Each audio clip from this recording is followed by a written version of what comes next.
Hello everyone. Today we are looking at Chapter 10, Hypothesis Testing, additional topics. So we are looking at two sample tests. This is what we mean by additional topics. The samples can be dependent samples, they can be independent samples, they can be population proportions, and it can also be population variances. But for this course, no variance. So basically, we will not have the variance. This is beyond our subject. Now, if the samples are dependent, then we use t distribution. But for this course, we will assume that everything can be solved by using z distribution. So the only things that we need to know is how to calculate hypothesis testing when we have independent samples, and how to calculate hypothesis testing for population proportions. So if we have independent samples, we are looking for a confidence interval for the differences between two population means. In most cases, it's like whether the mean from this group is the same as the mean from that group. For example, is the average score of the male students the same with that of the female students? The males and females are independent. We are testing whether their scores are similar or not. Now, there's an assumption here that the normal distribution, again, if the sample size is large enough, and for our course we will assume that the sample size is large enough, we can always use the z distribution. So here, we will also make another assumption that the variance is known. Now, if the variance is unknown, then we use the t statistic. But if the sample size is large enough, the t statistic becomes almost the same as z statistic. So we will assume that the sample size is large enough so that we can use the z statistic. Now the formula when we are comparing the means between two populations is here. This is the variance formula for the difference between x and y. And we calculate the z value based on this formula here. So basically we are actually defining another variable based on the difference, and we calculate a z value based on this additional variable. So in most cases we look for the difference and whether the difference is equal to 0 or not. In that case, the hypothesized difference is 0. So basically here we have a minus 0 here. But minus 0 is like 0, so we don't need that part actually. So we can delete that part. So it becomes easier. So if you are testing whether there's a difference between x and y, simply the mean of x minus the mean of y divided by the standard deviation of the difference. And this is calculated according to sigma x squared over nx, sigma y squared over ny. Now I know that in many cases we will not know sigma x and sigma y, but we know sx and sy, and we will assume that the sample size is large enough to make up for the difference between t distribution and z distribution.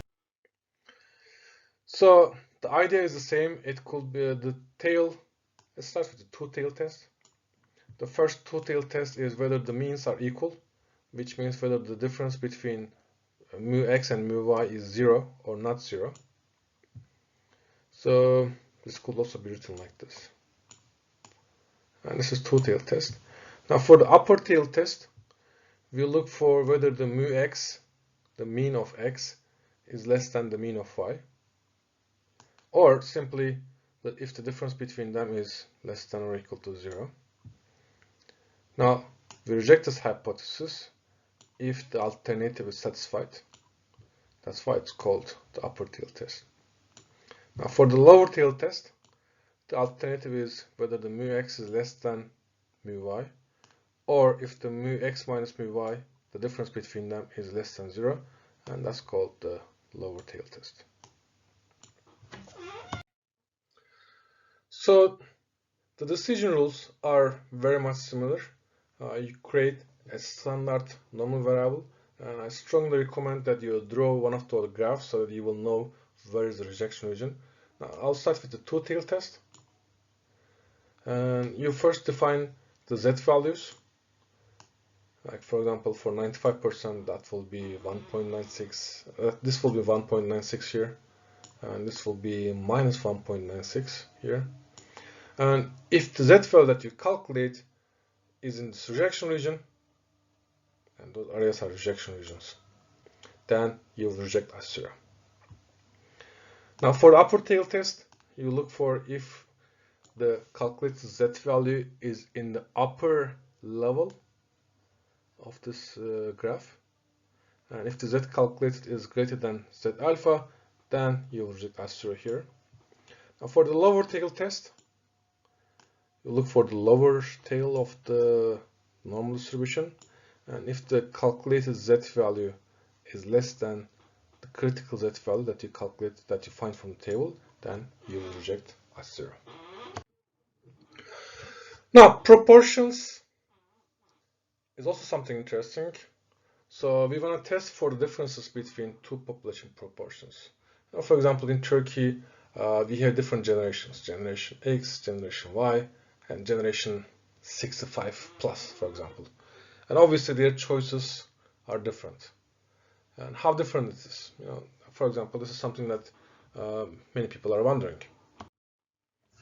Now, the formula for the proportion testing is a bit, looks like complicated, but it's not really actually that much hard. So instead of the mu, now we have the proportions here. So this is px, py. This is if you have a cap, that means this is actually what you get from the sample.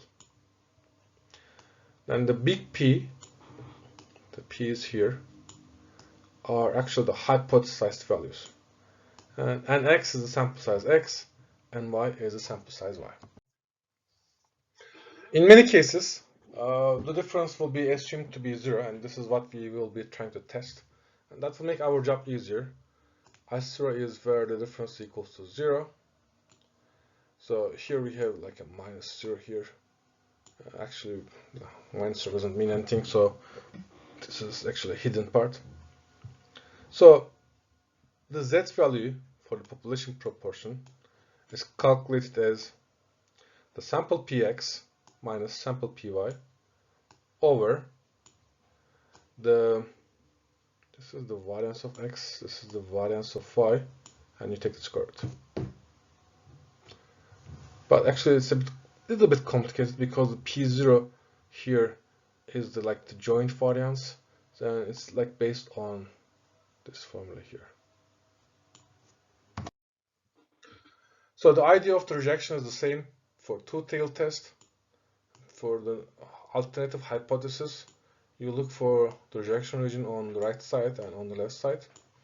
For the upper tail test, the hypothesis is rejected if the calculated z value is on the upper tail. For the lower tail test, the hypothesis is rejected if the calculated difference in p values is on the lower side. So here's an example. This example is a very common example all around the world and even in Turkey. Gender difference. So does it make a difference in the gender? So there's a proposition here. And we have 72 men and 36 of them. This is like half of them support the proposition A. And we have 50 women. 31 of them are going to vote yes. So this is actually something like 0.6. So we want to test if the proportion between the man and woman is different. Now, when you say different, that means You check whether it's equal to 0, the difference is equal to 0 or not. So this is the hypothesis. The null hypothesis assumes that the proportions are equal. The alternative hypothesis assumes that there's a difference, a significant difference between the proportions. So what's the proportions? This is something that you get from the sample. So for the man, 72, we have 72 men, 36 supports. So the ratio is 0.5. For the woman, we have 50 women, 31 is a support. So the proportion is 0.62. So what is the common overall proportion? Now it's based on this formula. So you put the numbers in the formula. The common overall proportion is 0.549. It's actually the weighted average here. So these two numbers become something here. Now we use this number in the Z calculation. So put the numbers, all the numbers as the differences and the standard deviation here. We get minus 1.31. So we are testing with 95% significance level. So the Z value is 1.96 and minus 1.96. The value that we find is minus 1.31. Minus 1.31. So in this case, we do not reject H0. What that means is there is not significant evidence for a difference. There's a difference. I mean, the woman is voting 62% in favor. The man is voting 50% in favor. But statistically, we cannot say there is difference or there is strong difference. That's the idea. And thank you for listening.